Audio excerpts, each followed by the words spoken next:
I'm Brittany Lewis with Forbes Breaking News. Cassidy Hutchinson, a former White House aide to Mark Meadows, testified before the January 6th committee on Tuesday. Hutchinson, who was in the White House during the days leading up to and on January 6th, recently ditched her Trump-connected attorney and agreed to testify. The committee also featured video of her in a hearing last week. She commented on the intelligence the White House received about the crowd on January 6th and confirmed that the White House knew people in the crowd had weapons, including guns and knives. Take a listen to her comments. Describe for us Mr. Ornato's responsibilities as Deputy Chief of Staff. The Deputy Chief of Staff position at the White House for operations is arguably one of the most important positions that somebody can hold. They're in charge of all security protocol for the campus and all presidential protectees, primarily the president and the first family, but anything that requires security for any individual that has presidential protection, so the Chief of Staff or the National Security Advisor, as well as the Vice President's team too. Tony would oversee all of that, and he was the conduit for security protocol between White House staff and the United States Secret Service. Thank you. And you also described a brief meeting between Mr. Ornato and Mr. Meadows on the potential for violence. The meeting was on January 4th. They were talking about the potential for violence on January 6th. Let's listen to a clip of that testimony. I remember Mr. Ornato had talked to him about intelligence reports. I just remember Mr. Ornato coming in and saying that we had intel reports saying that there could potentially be violence on the 6th. You also told us about reports of violence and weapons that the Secret Service were receiving on the night of January 5th and throughout the day on January 6th. Is that correct? That's correct. There are reports that police in Washington, D.C. had arrested several people with firearms or ammunition following a separate pro-Trump rally in Freedom Plaza on the evening of January 5th. Are those some of the reports that you recall hearing about? They are. Of course, the world now knows that the people who attacked the Capitol on January 6th had many different types of weapons. When a president speaks, the Secret Service typically requires those attending to pass through metal detectors, known as magnetometers, or MAGs for short. The Select Committee has learned that people who willingly entered the enclosed area for President Trump's speech were screened so they could attend the rally at the Ellipse. They had weapons and other items that were confiscated: pepper spray, knives, brass knuckles, tasers, body armor, gas masks, batons, blunt weapons. And those were just from the people who chose to go through the security for the president's event on the Ellipse, not the several thousand members of the crowd who refused to go through the MAGs and watched from the lawn near the Washington Monument.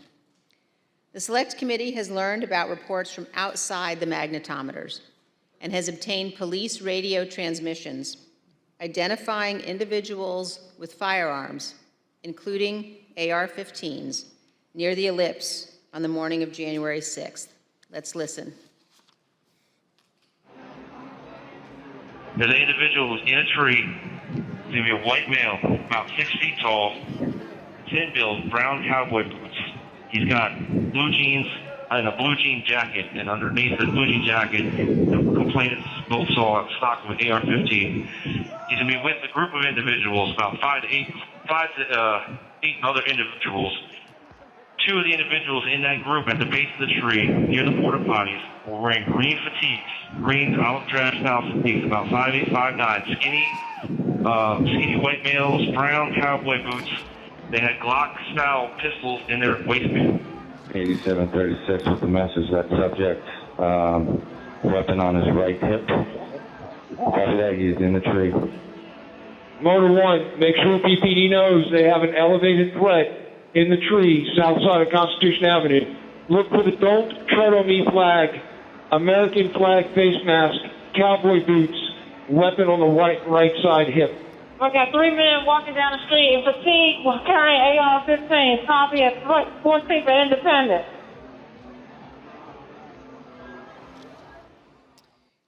AR-15s at 14th and Independence. As you saw in those emails, the first report that we showed, we now know was sent in the 8 o'clock hour on January 6th. This talked about people in the crowd wearing ballistic helmets and body armor, carrying radio equipment and military-grade backpacks. The second report we showed you on the screen was sent by the Secret Service in the 11 a.m. hour, and it addressed reports of a man with a rifle near the ellipse. Ms. Hutchinson, in prior testimony, you described for us a meeting in the White House around 10 a.m. in the morning of January 6th, involving Chief of Staff Meadows and Tony Ornato. Were you in that meeting? I was. Let's listen to your testimony about that meeting, and then we'll have some questions. I think the last time we talked, you mentioned that some of the weapons that people had at the rally included flagpoles, oversized sticks or flagpoles, bear spray. Is there anything else that you recall hearing about that the people who would gather on the ellipse had? I recall Tony and I having a conversation with Mark probably around 10 a.m., 10:15 a.m., where I remember Tony mentioning knives, guns in the form of pistols and rifles, bear spray, body armor, spears, and flagpoles. Spears were one item, flagpoles were one item, and then Tony had relayed to me something to the effect of, and these effing people are fastening spears onto the ends of flagpoles. Ms. Hutchinson, here's a clip of your testimony regarding Mr. Meadows' response to learning that the rally attendees were armed that day. What was Mark's reaction, Mr. Meadows' reaction to this list of weapons that people had in the crowd? When Tony and I went in to talk to Mark that morning, Mark was sitting on his couch and on his phone, which was something typical. And I remember Tony just got right into it. I was like, sorry, I just want to let you know, and had informed him, like, this is how many people we have outside the mags right now. These are the weapons that we're known to have. It's possible he listed more weapons off that I just don't recall. And gave him a brief but and concise explanation, but also fairly thorough. And I remember distinctly Mark not looking up from his phone. And I remember Tony finishing his explanation and it taking a few seconds for Mark to say something, to the point where I almost said, Mark, did you hear him? And then Mark chimed in and was like, all right, anything else? Still looking down at his phone. And Tony looked at me and I looked at Tony, and Tony said, no, sir, do you have any questions? He's like, what are you hearing? And I looked at Tony and I was like, sir, he just told you about what was happening down at the rally. So he was like, yeah, I know. And then he looked up and said, have you talked to the president? And Tony said, yes, sir, he's aware too. He said, all right, good. He asked Tony if Tony had informed the president. Yes. And Tony said, yes, he had. So, Ms. Hutchinson, is it your understanding that Mr. Ornato told the president about weapons at the rally on the morning of January 6th? That's what Mr. Ornato relayed to me. And here's how you characterize Mr. Meadows' general response when people raised concerns about what could happen on January 6th. So at the time, in the days leading up to the 6th, there were lots of public reports about how things might go bad on the 6th, and even the potential for violence.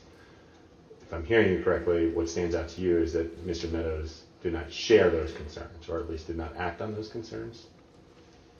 Did not act on those concerns would be accurate.